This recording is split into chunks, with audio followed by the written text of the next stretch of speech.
Para sa bawat Pilipino, alam ko na buo ang galit ninyo sa akin ngayon. Nauunawaan ko rin kung bakit, lalo na at malaki ang halagang nakataya. Pero bago kayo humusga, hayaan ninyong ipaliwanag ko ang buong katotohanan.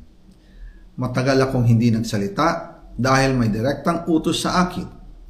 Huwag nang bumalik ng Pilipinas at manahimik na lamang. Umalis ako noong July 19, 2025 para sa aking medical check-up. Nakaplanong bumalik pagkatapos ng SONA ni Pangulo.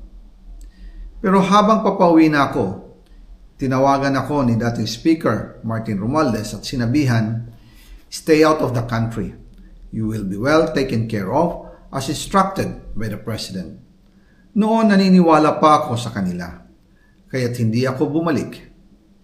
Tumikom ang aking bibig, sumunod ako, pero ang hindi ko alam, ang ibig pala nilang sabihin sa aalagaan ka namin ay gagamitin ako bilang panakipbutas sa kanilang kampanya laban sa korupsyon.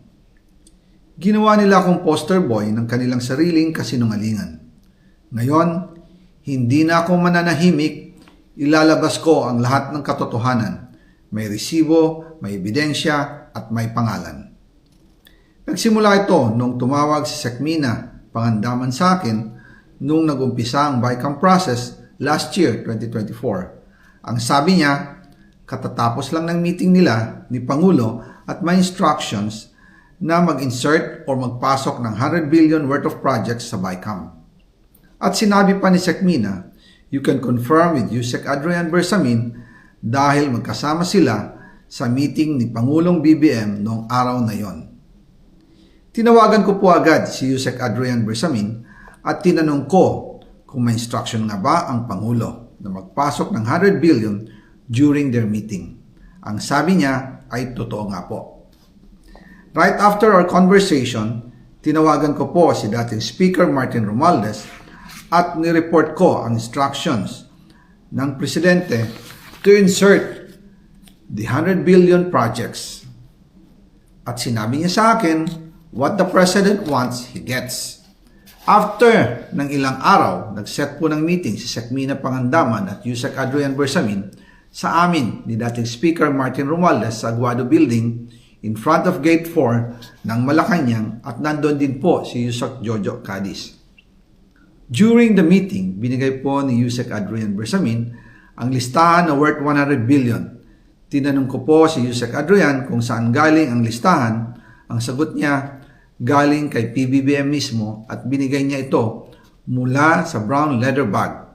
Nung sinabi po ni Yusek Adrian Bersamin yung brown leather bag, naalala ko noong nasa Singapore kami right after the elections of May 2022 sa Hilton Hotel, kami ni dating Speaker Martin and PBBM habang pauwi at pabalik ng Pilipinas, hinabol ng PSG ang brown leather bag at ang sabi ni PBBM, maiwan na lahat, wag lang ang brown leather bag.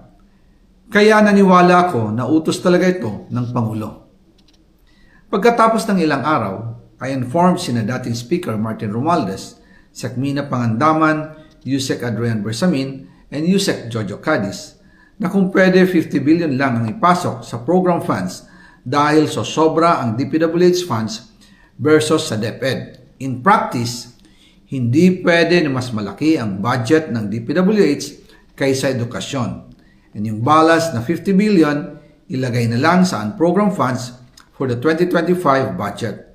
Dahil Office of the President din ang nagre-release ng lahat ng unprogram funds. Pagkatapos ng isang araw, tinawagan ako ni Sekmina at sinabi ang mensahe ng Pangulo, ipasok ninyo yan dahil pinangako na sa akin ni Speaker Martin yan at hindi na pwedeng baguhin.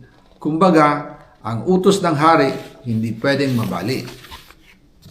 Again, I informed the Speaker and asked clearance about the instructions ng Pangulo. At ang sabi niya, wala tayong magagawa. Kaya po nagtataka ako kung bakit sinasabi ni Pangulo na hindi niya makilala ang budget, samantalang lahat na binawas at dinagdag sa mga ahensya ng gobyerno ay humihingi ng approval sa kanya si Sekmina Pangandaman.